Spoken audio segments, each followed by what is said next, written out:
Hello, this video is for all brass players. Brass players, we always want to make sure that our tuning slides and all of our slides and instruments move nice and free for us.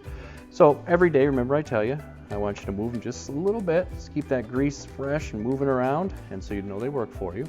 But say it's time to reapply some new grease. So what we want to do is we're going to take this first slide out, and you're going to take a paper towel or a rag, and you're going to wipe off the old grease on there.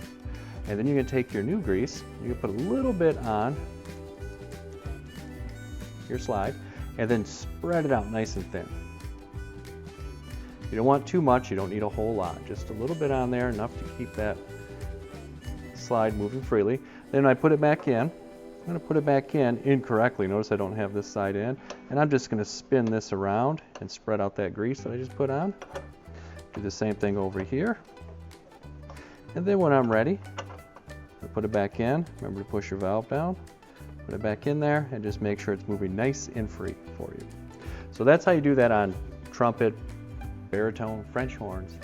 Anything with slides or tuning slides like this, you want to, or valve slides, you want to make sure they work just fine. Trombone players, yours is of course a little bit different because yours is at the top of your instrument, so at the top of the bell section you have yours, and that's where your tuning slide grease goes. And there's two types, there's actually more than two types, but two types we generally get. You have this kind like here for the trombone tuning slide grease.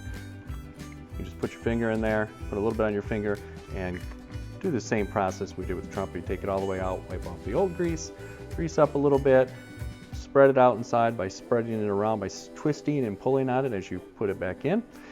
Other people have stuff like this that's from LeBlanc, it's called Slideys, and that works great also. And remember, keep those slides moving freely. See ya.